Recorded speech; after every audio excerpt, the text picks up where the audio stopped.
ይሄ ደግሞ ትልቅ ችግር ፈጥሮባቸዋል። ምክንያቱም ያው የሚያስቡትን ነገር ለማድረግ አልቻሉም ማለት ነው። ያው እሱ እንግዲህ ሊገላት ወይም ደግሞ ያየችውንና የሰማችውን ሚስጥር ለማንም ትፍሽ እንዳትል በሆነ ነገር ሊያስፈራራት ነበረ እቅዱ ማለት ነው። በእርግጥ ያው ህይወቷ ተርፏል። ቢሆንም ግን እሱ እንዳሰበውና እነሱ አቅደውት እንደመጡት አልተሳካላቸውም። ሰላም አንዴ ከተኛች በፍጹም ትነቃለች ብለው ስላላሰቡ እሷ ደግሞ ከአንዴም ሁለት ጊዜ የብሌንን ድምፅ እንደሰማችና እርግጠኛም እንደሆነ ስላወቀች ወደ ክፍሏ መታ ነበረ ማለት ነው። በዛ ሰዓት ደግሞ ያው ቃል ወደ ውስጥ ገብታ ስለነበረ እሷ መውጣቷን አላየቻትም። እንግዲህ ድንገት ስትመጣ ብሌን ክፍል ላይ ቆማ በራዋ ላይ ቆማ ስታያት እንግዲህ ያው እሷ ወደ ውስጥ እንዳትገባ የራሷን ጥረት አድርጋ ነበረ ማለት ነው። ድምፅ እንደሰማችና እንዳልሰማች ስትነግራትም በዚህ ሰዓትም እንዴት እንደተነሳችና ምን ልታደርግ እንደመጣች ስትጠይቃትም እንግዲህ ሽንት ቤት ፈልጌ ነው ብላ አስቀይሳለች ማለት ነው። ያው ቃል የምታወራውና የምትለው ነገር ስለማታጣ ለውሸትና ለተንኮል የተፈጠረች ያህል ነው እያየናት ያለ ነው ማለት ነው። አንድ ነገር ስትዋሽና ስታስመስል ምንም ነገር ጥርጣሬ እንኳን አታሳይም ማለት ነው። ከየት እንደሚመጣላት ራሱ ግራ ነው የሚገባው ማለት ነው። እንግዲህ ሽንቴን ለመሽናት ተነስቼ ነው፣ አንቺ ግን ምንድነው የምትሻሪው ብላ ጭራሽ እሷኑ ጥያቄ ጠይቃት ጀመረ ማለት ነው። ከዛ ያው ሰላም ደግሞ በትክክል ድምፅ እንደሰማችና ብሌን ምን እንደሆነች ለማረጋገጥ በሩን መክፈት እንዳለባት ስትነግራት አይ መቀስቀስሽ ተገቢ አይደለም፣ አንዴ ከቀሰቀሻት ደግሞ ራሷን ያማታል ብላ እንግዲህ እንዳትከፍተው ልታደርግ ነበረ። ግን ያው ሰላምም የቃልን አባባል አምና ከመቀሰቀሳት ብላ ልትመለስ ስትል ድጋሚ ያው አፍኗት ስለነበረ ድምፅ ስትሰማ እርግጠኛ እዛ ውስጥ የሆነ ነገር እየተካሄደ እንደሆነ ስለገባት በሩን ልትከፍተው ስትል እንግዲህ ቃል በጭካኔ ሰላምን ከኋላ በጣውላ መታጥላታለች ማለት ነው። ቃል እንግዲህ ምንም ነገር ልታደርግ እንደምትችል እናውቃለን፣ ግን የዚህን ያህል ትከፋለች ብለን በፍጹም አስበን አናቅም። በእርግጥ ከዚህ የባሰም ነገር መጀመሪያ ላይ ስታደርግ ነበረ ማለት ነው። አላማዋም እሷን ለመግደል ስለሆነ እዚህ ቤት ውስጥ እየተገኘችው እንግዲህ ምንም ሳታመነታ እንደዚህ የምትንከባከባትና እንደ ልጇ የምታያትን ሰላምን ከጇ እየበላች ከጇ እየጠጣችና ጉያዋ ውስጥ ተኝታ እየዋለች እንግዲህ እናቴ እያለች የምትውለውን ሰላምን በጣውላ ጭንቅላቷን ብላ ጥላታለች ማለት ነው። በሩን እንዳትከፍትና ውስጥ ምን እየተካሄደ እንደሆነ እንዳታቅ ብላ ማለት ነው። በወቅቱ ይሄን ነገር ስላደረገች እንግዲህ ያው የደነገጠች ትምሰል እንጂ ሁሌም አስመሳይ ሰው ስለሆነች እንግዲህ ሰላም በመውደቋ በጣም የደነገጠችና በቃ የሞተች ነበር የመሰላት ማለት ነው። ግን እንደ ፈጣሪ ፍቃድ ሆኖ ሰላም ለጊዜው ራሷን ትሳት እንጂ ለሞት የሚያበቃ ዱላ አላረፈባትም ነበረ ማለት ነው። ያው እንግዲህ እሷ ከወደቀች በኋላ እነ በኃይሉም ካሉበት ወጥተው ወደ ትልቁ ክፍል ወስደዋታል ማለት ነው። እንግዲህ ስትነቃው በሁሉም ተከባ ነበር። ምን እንደተፈጠረም ስትናገር እንግዲህ ያው ቃል የምትለው ነገር አታጣም፣ ግልጽ ነው። ከብሌን በር ላይ ወደ ቤት ስትመለሺ ወደቅሽና ራስሽን ሳትሽተሻል ብላ እንግዲህ ነግራታለች ማለት ነው። ሰላምም እንግዲህ ያው ቃል ልጄ ናት ብላ ስለምታምንና ልጇ ስለሆነች በእሷ ላይ ክፉ ነገር በእኔ ላይ ክፉ ነገር ታደርጋለች ብላ ስለማታስብ የምትላትን በሙሉ ታምናታለች ማለት ነው። እሷን በቀላሉ ነው ያመነቻት። በኃይሉም እዚህ እንዴት እንደተገኘ ስትጠይቀው እንግዲህ ቀለል ያለና ግልጽ የሆነ ወይም ደግሞ አሳማኝ የሆነ ምክንያት አቅርቧል ማለት ነው። ድንገት ስትወድቂ ጊዜ ቃል ስልክ ደውላልኝ ነው የመጣውት ብላ እንደውም በቃ በጣም እንድትወደውና በፊትም ትወደዋለች። እሱ የእሷን ሕይወት ለማጥፋት ነው የሚጥረው። እሷ ደግሞ በጣም ወንድሟ ነው፣ ጥሩ ሰውና መልካም ሰው እንደሆነ ነው የምታስበው ማለት ነው። ሰላም በኃይሉ ስደውልለት እንዴት በሮ እንደመጣ ስትላት እንግዲህ ያው በጣም ስለምትወደውም ወንድሟም ስለሆነ ከሱ ውጪ ማንም ስለሌላትም ወንድሟ ምን ያህል እንደሚወዳት እንደታስብ አድርገዋታል ማለት ነው። እነሱ ግን ከጀርባቸው ሌላ ሚስጥር ነው ይዘው የመጡት ማለት ነው። እንግዲህ አሁን ላይ ደግሞ ብሌን ሌላ መንገድ ፈልጋ እንግዲህ ወይ ደግሞ በሌላ አጋጣሚ ካልተናገረች በስተቀር መቼም ቢሆን የሰላም ሕይወት አደጋ ላይ ነው ያለው ማለት ነው።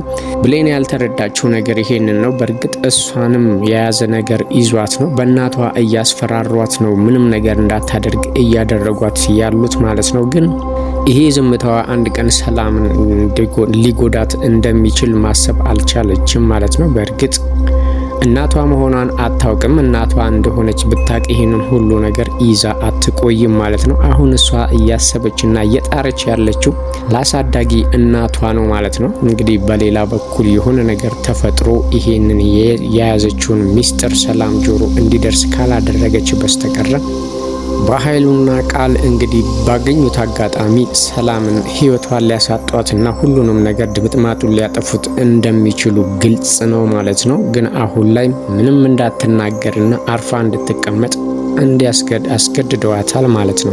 ይህን ሚስጥር ቀብራና ዝም ብላ አብራ ካልኖረች በስተቀረ እናትየዋ ልትጎዳባትና አሳዳጊው እናትየዋን ሊገሉባትና ትልቅ ችግር ሊደርስባት እንደሚችል ስላስፈራሯት የሰማችውን ነገር ዝም ብላ ልትቀመጥ ወስናለች ማለት ነው። ሌላው እንግዲህ ዳግም ነው። ዳግም ደግሞ እንግዲህ ያው በሰራው ስራ በጣም እየተጸጸተ ነው ያለው ማለት ነው። መጀመሪያ ነበረ ቆም ብሎ ማሰብ የነበረበት። የፈለገ ነገር ቢሆን ሌላ አማራጭ መጠቀም ነበረበት ማለት ነው። ለዛሬ ችግርና ለዛሬ ጭንቀት እንደሚጋርደው ቆም ብሎ አላሰበም ማለት ነው። ምክንያቱም እሱ አንድ አቅጣጫ ብቻ ነበር ያየው፣ የብሌንን እናት ማዳን የሚለውን ነገር ነው። ካዳንኳት ወይም ደግሞ እኔ ካገትኳት በኋላ እነሱ ምንም ጉዳት አያደርስባቸውም ወይም ደግሞ እኔ በሰራውት ስራ ላይ የሆነ ችግር አይፈጠረብኝም ብሎ ሊያስብ አልቻለም ነበረ ማለት ነው። እሱ በራሱ መንገድ ትክክለኛ ነገር ነው ያደረገው። ምክንያቱም ብሌን እናቷን እንዳታጣ ነው ያደረገው ማለት ነው። ግን በሱና በብሌን መካከል ትልቅ ክፍተትና ትልቅ ችግር ሊፈጥር እንደሚችል ቆም ብሎ አላሰበም ማለት ነው። አሁን ላይ ድረስ እንግዲህ በሰራው ስራ እንቅልፍ እስከሚያጣና ብቻውን እስከሚያወራ ድረስ እያስጨነቀው ነው ያለው ማለት ነው። ስለተፈጠረውም ነገር እንግዲህ ቃስ ብሎ አግባብቶ ሊነግራት እያሰበ ነበረ ማለት ነው። ምናልባትም ከሱ አፍ ብትሰማና ለምን እንደዚህ እንዳደረገ ቃስ ብሎ በስነ ስርዓት ቢያስረዳት ልትረዳው ትችል ነበረ ማለት ነው። ግን እሱም ይሄንን አስቦ ከማንም በፊት ቀድሞ ሊነግራት ቀጠሮ ይዞና ጠርቶ ቁጭ ብሎም እንግዲህ ለምን እንደጠራትና ምንድነው ልትነግረኝ የፈለከው እያለችው ባለበት ሰዓት እንግዲህ ያልታሰበ ነገር ተፈጥሯል ማለት ነው። የውጭ በር ይንኳኳና አንድ ፖስታ ያው ብሌን እጅ ላይ ይደርሳል ማለት ነው። ያ ፖስታ ያው ብሌንም ግራ ቢያጋባትና በሷ ስም ስለተላከም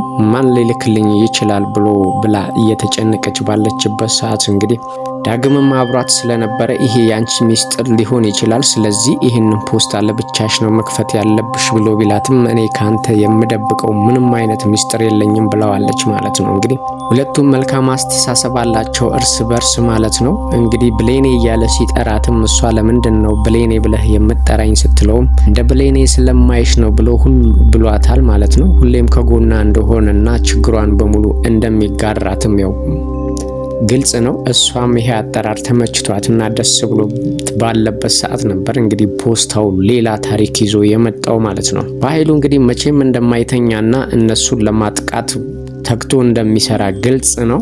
እንግዲህ ያኔ እናትየዋን ሲያፍናትና ከመጀመሪያው ጀምሮ ሲያፍናት የፎቶ ማስረጃ አስቀርተውበት ነበር ማለት ነው። ምክንያቱም ፎቶ እያነሱት ነበረ እሷን ሲያግታት ማለት ነው።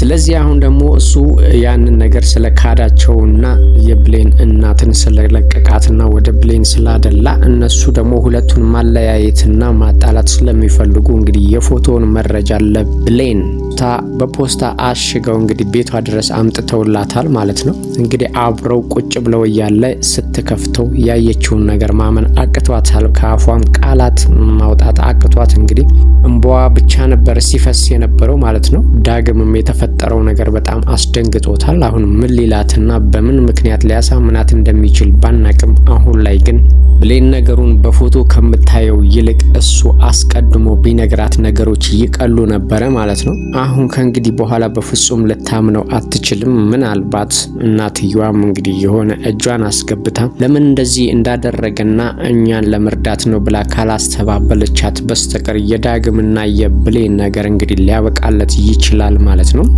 ዳግም በዛ ላይ ያፈቅራታል። እሷም እንደሚወዳትና ለሷ እንደሚያስብ ከማንም በላይ ትረዳለች። ግን አሁን ያየችው ነገር ደግሞ በሚያምኑት ሰው መከዳትና ከጎኔ ቁጭ ብሎ ከነ በኃይሉ ጋር ነው ያለው እያታለለኝ ነው ብላ ልታስብ ትችላለች ማለት ነው። እንግዲህ በምን መልኩ ልታምነውና ልትረዳው እንደምንችል ባናቅም አሁን ብሌን እጅ የደረሰው ፎቶ ግን በጣም ለዳግም ትልቅ አደጋ ነው ማለት ነው። ምክንያቱም ምንም ማስተባበል አይችልም ወይም ቀድሞ መናገሩ በጣም ለሱ ይጠቅመው ነበረ። ግን እነሱ ቀድመውታል። እሱ ሲያመነታና ፈራ ተባ ሲል እነሱ ቀድመው ደርሰዋል ማለት ነው። ብሌን ከምንም በላይ ታምነዋለች፣ ከምንም በላይ ትመካበታለች። እንግዲህ ችግሯን ሚስጥሯን በጠቅላላ የምትናገረው ለሱ ነው። እንባዋን እንኳን ትከሻውን ተደግፋ ነው የምታለቅሰው።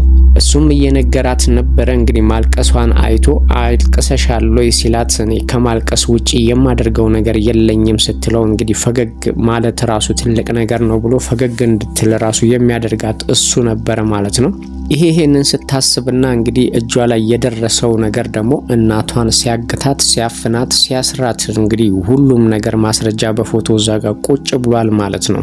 የሚያወራው ሁሉ ውሸት እንደሆነ ነው የምትረዳው። እንግዲህ ዳግም ምን ሊያደርግ እንደሚችልና ብሌንን በምን ምክንያት ሊያሳምናት እንደሚችል ባናቅም አሁን ላይ ግን በኃይሉ እንግዲህ የማስረጃ ፎቶውን ለብሌን ሰጥቶ ሁለቱን ለማለያየትና እስከ መጨረሻው ድረስ ለማቆራረጥ ያሰበ ነው የሚመስለው ማለት ነው።